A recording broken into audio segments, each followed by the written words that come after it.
सुनते हैं। और उसके लिए जो कुछ भी कमी है उसको सुधारा जाएगा और उतनी ही ताकत से फिर खड़े होंगे। अगर आप ये कुछ लोग ये सोच रहे हैं कि मैं बिहार छोड़ दूंगा, तो आपका ये भ्रम है। अंग्रेजी में एक फ्रेज है, you are not defeated till you quit. जब तक आप छोड़ेंगे नहीं तब तक आप हार नहीं सकते हैं। तो प्रशांत किशोर की और जन सुराज में मेरे साथ जुड़े हुए साथियों की बिहार सुधारने की जो जिद है, उस जिद के सामने दूसरा कुछ भी इस जीवन में नहीं है। उस जिद से पीछे हटने वाले नहीं हैं। पूरी ताकत से, पूरी ईमानदारी से लोग कह रहे हैं कि मैंने 3-3.5 साल में बहुत मेहनत किया है। तो जितनी मेहनत करते हुए आपने मुझे 3 साल में देखा है, उससे दुगनी मेहनत करेंगे और पूरी ताकत से लगेंगे। पीछे हटने का सवाल नहीं है। जब तक बिहार को सुधारने के अपने संकल्प को पूरा न कर लें, तब तक पीछे हटने का कोई सवाल ही नहीं है। अब चुनाव के परिणामों को लेकर जो बात है, उस पर बहुत विवेचना हो रही है। आपने भी कहा, बड़े बड़े विशेषज्ञ आकलन कर रहे हैं। कोई बता रहा है कि पैसे से जीत लिया गया, कोई बता रहा है कि लालू जी के डर से ध्रुवीकरण हुआ इसलिए जीता गया। कुछ लोग बता रहे हैं कि जातियों की बात अभी पूरी तरह खत्म नहीं हुई।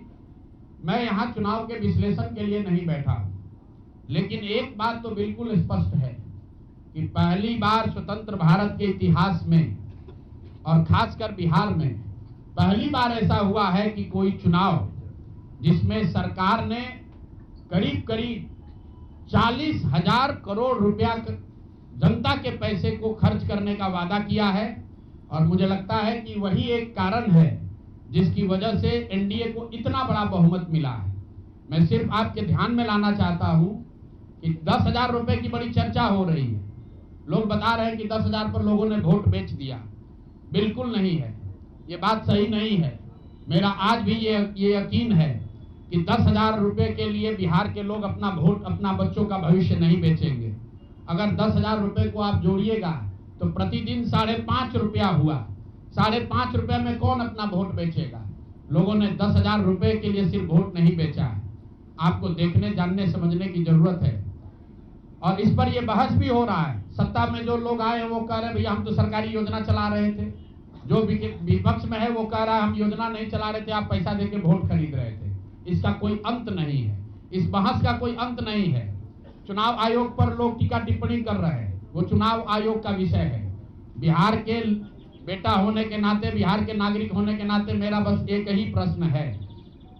हर विधानसभा क्षेत्र में 60 से 62,000 लोगों को कम से कम 10,000 रुपया सीधे तौर पर सरकार ने दिया है। सिर्फ 10,000 रुपया नहीं दिया, ये कहा कि आपको स्वरोजगार के लिए 2 लाख रुपया दिया जाएगा और उसकी पहली किस्त के तौर पर, बयाना के तौर पर 10,000 रुपया उसको दिया गया। और पूरा सरकारी तंत्र लगाया गया लोगों को ये बताने के लिए कि अगर आप एनडीए को वोट देते हैं तो आपको 10,000 रुपए के साथ साथ आने वाले 6 महीनों में 2 लाख रुपए तक की सहायता मिलेगी। इसको करने के लिए पूरा सरकारी तंत्र लगा। जीविका की दीदियों को बैठाया गया। जितने यहाँ पर आशा आंगनवाड़ी सेविकाएं हैं उनकी सैलरी, उनका मानदेय बढ़ाकर उनको जोड़ा गया। लोग कह रहे हैं भैया काडर कहाँ है?